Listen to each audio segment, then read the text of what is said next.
Olá, queridos, a paz do Senhor. Hoje nós estamos nessa aula online, mais um tempo aí que juntos passaremos no Imersão, e nós estamos no segmento de várias disciplinas, várias matérias importantes para quem quer ser um líder, um homem de Deus, um ministro do Senhor, um pregador da palavra, alguém que quer realmente fazer diferença no reino do Senhor. E eu sei que é por isso que você está inserido no Imersão. Então nós temos falado, já falamos sobre o princípio da honra, pegamos as doutrinas fundamentais, doutrinas de Deus, doutrinas de Cristo, falamos aí também sobre o Espírito Santo, a doutrina do Espírito Santo, paracletologia, e demos assim muitos princípios que foram tremendos em cada aula. E você que não assistiu, eu recomendo assistir essas aulas, sabe, rever, pegar pontos. Falamos muito também sobre o falar em línguas, o batismo no Espírito Santo, algumas questões que nós somos muitas das vezes confrontados. E o que a Bíblia diz a esse respeito? Qual é a nossa fé? No que nós cremos? Qual é o pilar da nossa fé? Então tem sido muito interessante para mim, também tem sido muito bom, muito importante, porque também à medida que vamos ensinando, vamos aprendendo. E hoje eu queria falar sobre algo que é básico nessa aula, falar sobre algo que é fundamental, mas explicar isso de forma mais tranquila, de forma mais pausada, poder explicar, falar e transmitir essa mensagem aqui nessa aula com alguns textos. Nós vamos citar texto, vamos ver as matérias e nós vamos falar hoje sobre salvação. E falar sobre salvação é um tema que eu particularmente gosto muito, ministro muito sobre isso. E talvez tu penses assim: pastora, mas a gente vai falar sobre salvação? Sim, é importante você, como líder, saber responder algumas questões sobre salvação. Então, falando sobre salvação, eu vou começar citando João 3,16, que é o texto que resume toda a Bíblia, tudo aquilo que é o plano de Deus para nós. Então, João 3,16 é: porque Deus amou o mundo de tal maneira que deu o seu Filho unigênito para que todo aquele que nele crê não pereça, mas tenha vida eterna. Alguns estudiosos afirmam que toda a Bíblia está resumida aqui nesse versículo, e é bem verdade. Eu acho que se nós não tivéssemos mais parte da Bíblia nenhuma para ler, se só tivéssemos esse versículo, nós entenderíamos todo o plano de Deus de salvação para nós. Então, realmente é um resumo de toda a Bíblia, João 3,16. Mas assim, quando a gente começa a se questionar sobre salvação, eu vou falar num conceito básico de salvação. Primeira coisa, o que é essa salvação? E salvação, no conceito básico mesmo, é sermos livres de algum perigo. É quando nós somos protegidos, quando nós somos protegidos, somos guardados de algum perigo. Então, alguém que foi guardado, foi tirado dessa zona de perigo, ela foi salva, Então, olha, aconteceu isso, mas puxa, bem na hora alguém me salvou, Eu fui salva ali pelo gongo, Fui salva daquele perigo, eu fui resgatada daquele perigo, eu fui poupado daquele mal. Então, salvação é isso. E salvação, biblicamente, também é nós sermos poupados, tirados dessa zona de perigo, ou poupados de uma sentença que foi dada, que posteriormente eu vou falar. Então, salvação é sermos livres da zona de perigo. Nós saímos dessa zona de perigo, nós fomos poupadas do dano, do prejuízo, da dor, do mal. Então, salvação biblicamente também é isso. Pastora, mas a salvação é isso, e na verdade, do que nós precisamos ser salvos? Quando nós começamos a estudar, quando a pessoa ela vem para a fé, ela acredita que ela precisa ser salva do diabo, da ira de Satanás, da ira do mal. Mas claro que a salvação também abrange aquilo que nós vivemos espiritualmente, como que Deus nos protege, de todo mal. Por isso a palavra de Deus diz que aquele que é de Deus, o maligno não o toca. Mas é muito mais do que isso, porque a salvação, ela é o plano que Deus traçou para tirar o homem de uma condenação que ele mesmo estabeleceu. Deus estabeleceu uma condenação. Por quê? Porque a palavra de Deus fala que Deus, ele é perfeito, Deus, ele é santo, Deus, ele é puro. Levíticos 11:44, o Senhor fala assim: sede perfeito, sede santo, porque eu sou santo, porque eu sou perfeito. Então Deus, ele é pleno, ele é perfeito, ele é absoluto, ele é justo, ele é fiel. Tudo de bom e tudo que abrange a perfeição está em Deus, tá bem? Pastor, é em nós. Ele nos criou sendo nós plenos. Olha o que a Bíblia fala em Gênesis 1:26, quando ele fala: façamos o homem conforme a nossa imagem e conforme a nossa semelhança. E Deus os criou conforme a sua imagem, a sua semelhança. Então, esse homem, o ser humano, a raça humana, eu estou falando da criação, ele é criado em perfeição, em plena comunhão com Deus. O homem, Adão, o primeiro Adão, ele não tinha que ter fé, ele conversava com Deus. A palavra de Deus fala, e nós percebemos no texto, por inferência, que na viração do dia Deus descia e conversava com ele, passeava com ele, não é? A gente vê o que aconteceu depois, até quando Deus chama, porque ele estava no lugar do encontro. Então imagina, ele tinha uma comunhão plena com Deus, ele era perfeito, ele foi criado à imagem e à semelhança de Deus.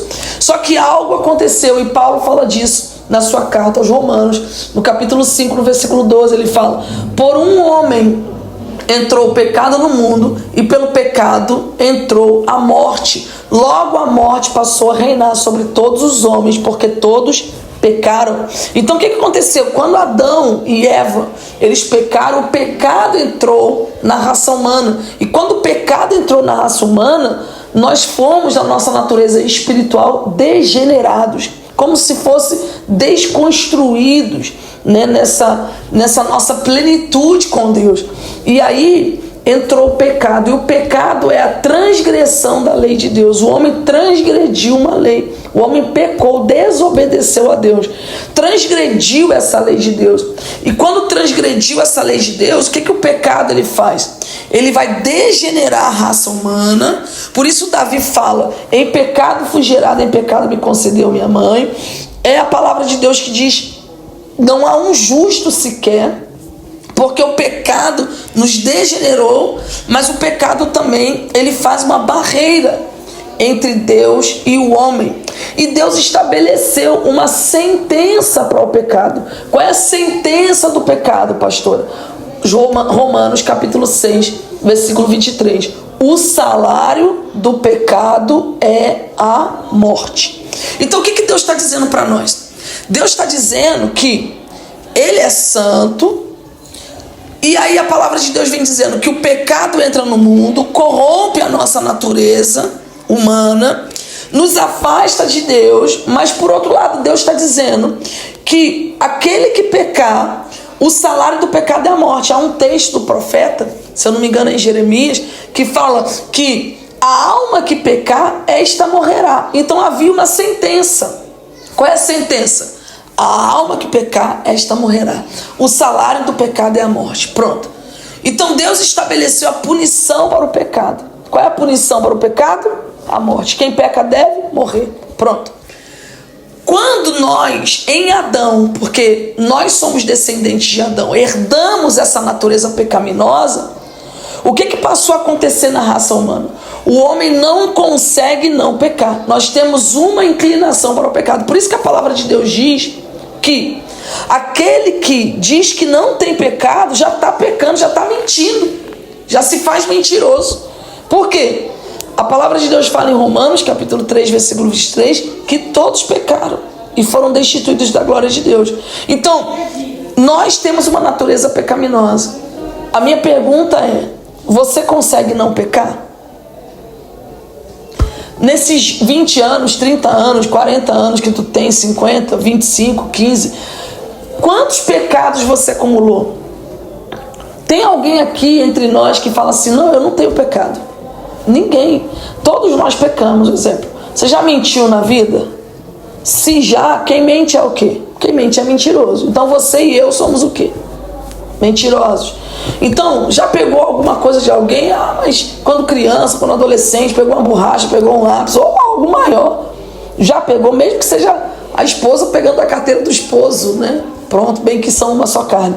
Mas né? Pegou do pai, pegou da mãe, pegou do irmão, pegou quem pega as coisas dos outros é o quê? Ladrão. Então o que eu e tu somos? É muito mais grave do que você ter um rótulo de é um mentiroso, ou do pecado que a pessoa possa carregar. Porque na verdade, o que acontece quando a pessoa reconhece o pecado é que ela está debaixo de uma condenação de Deus. Quer dizer, ela está debaixo de uma sentença, que a sentença é a morte. O que é a morte? É a separação eternamente de Deus. Por isso que Isaías, ele coloca em Isaías 59, verso 1 e o verso 2, ele fala: eis que a mão do Senhor não está encolhida para que não possa salvar, nem o seu ouvido agravado para que não possa ouvir, mas as vossas iniquidades fazem divisão entre Deus e o homem. O que está acontecendo? O texto ainda continua falando que os vossos pecados fazem com que o Senhor não vos ouça. Algumas traduções falam que vire as costas. Então o que é isso? O pecado, ele vai colocar a pessoa nessa rota da condenação. Então, do que eu preciso ser salvo? Eu preciso ser salvo da condenação do pecado. E a condenação é a morte. Por quê? Porque eu reconheço que eu sou pecador. Quando Adão pecou e o pecado entrou na raça humana, degenerando a natureza humana, ela faz com que nós não consigamos não pecar. Então ninguém pode dizer assim: eu não peco, eu nunca vou pecar. E mesmo que dissesse assim: Deus, olha, me perdoa, né, dos pecados que eu cometi, mas e daqui para frente? A gente não tem como prometer para Deus que não vai pecar. E agora, Deus não pode também fingir que não viu o pecado ou absorver sem a punição, porque ele é um justo juiz. Então ele precisa da punição do pecado. A punição do pecado é o que? A morte. A alma que pecar, esta morrerá. Então a gente tem um dilema, porque o homem é pecador, o pecado entrou, nós não conseguimos não pecar, e por outro lado, tem Deus que estabeleceu a sentença do pecado, que é a morte, é uma condenação, e ele não tem como fingir que não acontece, porque ele é santo, ele é puro, ele é perfeito. Fora a condenação do pecado, é a condenação de nós não conseguirmos nos relacionar com Deus, porque, como eu disse em Levíticos 11:44, ele fala: eu sou santo, então sede santo, porque não tem como Deus se relacionar com alguém que não tem a sua natureza. Porque olha só, imagina, se eu, que sou falha, que sou, né, tão débil, eu não consigo me relacionar com alguém que tenha padrões morais mais baixos que os meus. Imagina Deus, que é santo, pleno e perfeito. E agora, pastor, agora a gente tem um problema, quer dizer, Deus tem que punir, Deus é santo, não pode andar com pecador. Por outro lado, eu não consigo, porque eu tenho a natureza pecaminosa, essa natureza degenerada. Por isso que Paulo fala: todos pecaram e foram destituídos da glória de Deus. Por um homem entrou o pecado no mundo pelo pecado da morte, e a morte passou a reinar sobre todos os homens. Então, eu estou debaixo dessa condenação e não tenho como me livrar. Então, por que eu preciso... Do que eu preciso me salvar? E por que eu preciso de Jesus nessa história do Salvador? Porque eu preciso de alguém que me salve. Eu preciso de alguém que me tire dessa condenação. E é quando Deus traça o plano de resgate, desde lá. Porque a palavra de Deus fala que ele é o cordeiro que morreu desde a fundação do mundo. Desde lá, quando Deus chama Adão e eles estavam nus e colocaram folhas de figueira para cobrir, e Deus vai tecer com pele de animal. Aquele animal morto representa o sacrifício, o sangue de Jesus, que já estava ali pré-figurado. Ele era o tipo, né, do antítipo que é Cristo, o sangue derramado e a sua pele cobrindo o nosso corpo, porque é isso que Jesus faz. O sangue de Jesus nos cobre. Por isso, 1 João capítulo 1, versículo 7, né, que fala: se andarmos na luz como ele na luz está, temos comunhão uns com os outros. Mas o sangue de Jesus nos purifica de todo pecado. Então, por que eu preciso de Salvador? Porque eu não consigo me salvar sozinho. E Cristo foi o único que cumpriu a exigência de Deus em perfeição. A palavra de Deus fala, né, em João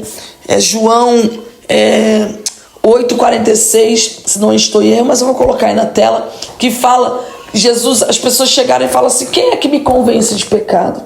Depois Hebreus 4:15, que fala que ele é um sumo sacerdote, que foi tentado como todos nós, mas sem pecado. Então Jesus não pecou. Jesus, ele cumpriu a sua missão sem pecado. O tentador nada achou nele, porque ele não tinha pecado, mas ele se fez pecado por nós. Ele não se fez um pecador por nós, ele se fez pecado. Quer dizer, todos os nossos pecados caíram sobre ele. E aí ele se fez pecado por nós. Ele assumiu a culpa do pecador. Ele assume o nosso lugar na cruz do Calvário. E o que nós vemos na cruz? O que nós vemos na cruz é uma substituição. Porque quem é que merece a morte? O pecador. Quem é que merecia a morte? Eu e tu. Mas Jesus, ele assume o nosso lugar. Ele nos substitui na cruz do Calvário. Ele assume a punição do pecado. Então, o que nós vemos na cruz? O que nós vemos na cruz não é a ação do inferno, do capeta, do diabo. Não. Pelo contrário, Satanás tentou tirar Jesus da cruz, né? Desde lá, quando Pedro falou, não vai para Jerusalém, não. Então, tentou. Mas, ali, o Senhor, Deus, fez cair sobre Cristo toda a ira dele contra o pecado. Então, ele derramou, puniu, a punição do pecado foi aquilo da cruz. Por isso que eu e tu merecemos a cruz, mas Jesus assumiu o nosso lugar. Por isso que Paulo fala na carta aos Romanos, eu vou abrir aqui rapidinho, e o apóstolo Paulo fala, né, que Cristo nos substituiu. Está aqui em Romanos capítulo 3, e olha a palavra de Deus, a partir do versículo 23, ele fala, né,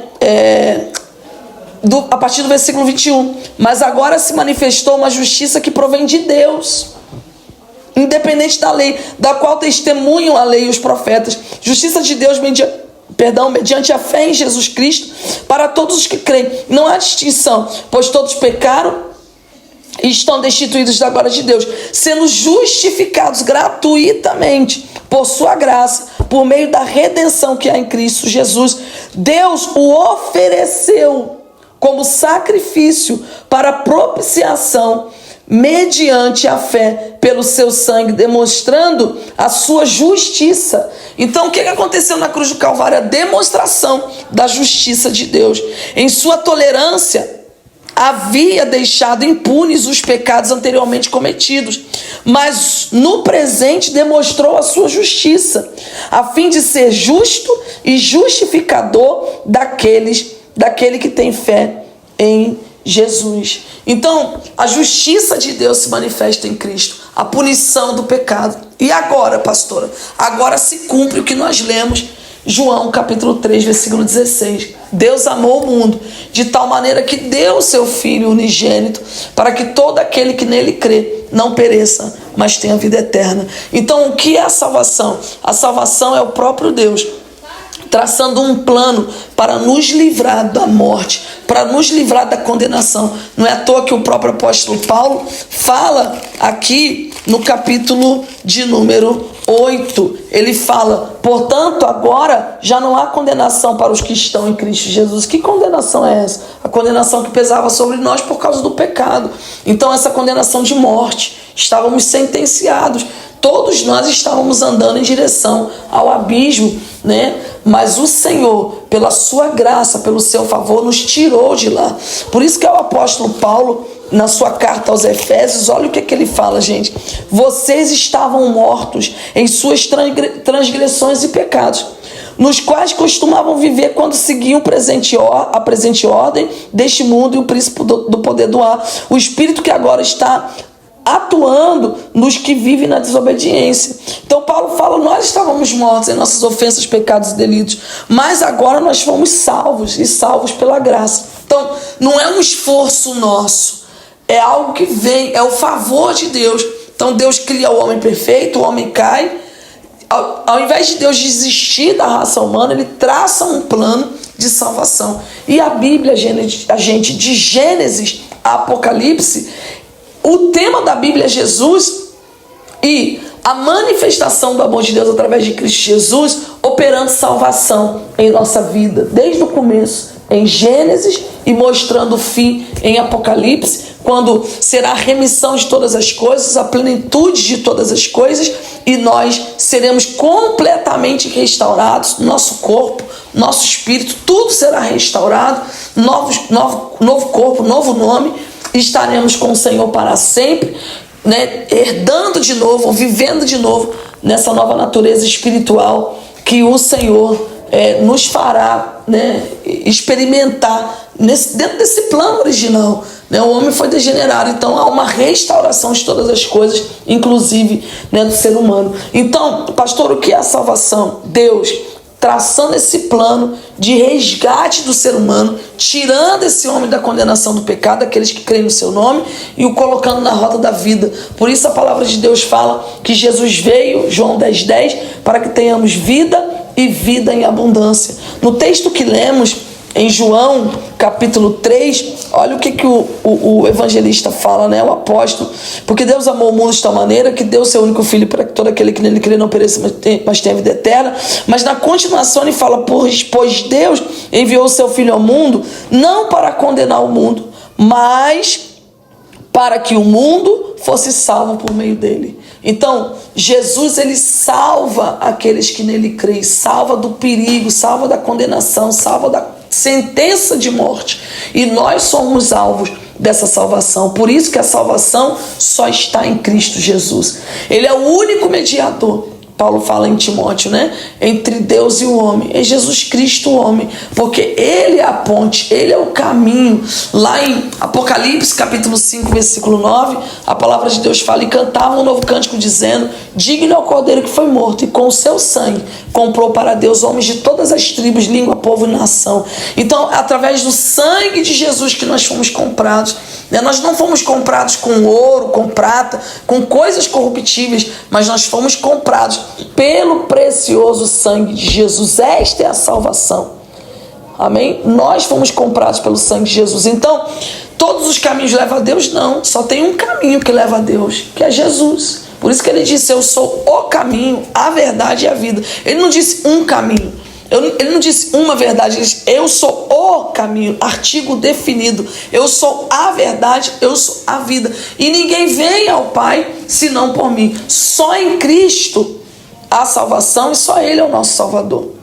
Pastora, mas tem muitas pessoas sinceras em outro lugar. Pode ser sincera. E quantas vezes nós estamos sinceramente enganados? E tem muitas pessoas sinceramente enganadas. Porque salvação só em Cristo Jesus. Não há outro. A pessoa está bem intencionada, mas está fora de Cristo. Fora de Cristo não há salvação. Por isso a palavra de Deus diz, né, Isaías: eu sou o Senhor e fora de mim não há Salvador. Então, às vezes a gente quer ser melhor do que Deus. Deus estabeleceu um caminho, gente. E o caminho é Jesus. Então, por isso que eu e tu temos que pregar a salvação. Pregar Jesus. Para que as pessoas não sejam enganadas e não percam a salvação. Sinceramente enganadas. Sinceramente perdidas. Sinceramente longe de Deus. Só há salvação em Cristo Jesus. Por isso a palavra de Deus fala em João capítulo 1, versículo 12, né? Ele fala assim: mas a todos quanto o receberam e creram no seu nome, a esses deu-lhes o poder de serem feitos filhos de Deus. Eu termino citando Romanos capítulo 8, versículo 19, que fala que a ardente expectação da criação espera a manifestação dos filhos de Deus. A criatura, a criação, ela espera a nossa manifestação, anunciando a palavra de Deus, a grandeza de Deus, e essa palavra que salva, que cura, que liberta, porque só em Jesus a salvação. Ele nos salvou da condenação do pecado, e há tantas pessoas que ainda estão debaixo dessa condenação, que nós precisamos pregar essa palavra. Por isso eu termino citando de novo João 3,16, porque Deus amou o mundo de tal maneira que deu seu único filho para que todo aquele que nele crê não pereça, mas tenha vida eterna. Amém? Deus abençoe. Semana que vem temos aula presencial, vai ser tremendo. Amém? Vamos continuar essa imersão. Eu tenho certeza que você vai crescer muito, desenvolver e fazer a obra de Deus com inteligência, sabedoria, conhecimento e muita graça e unção. Tá bom? Deus abençoe muitíssimamente. Até a próxima, gente. Paz.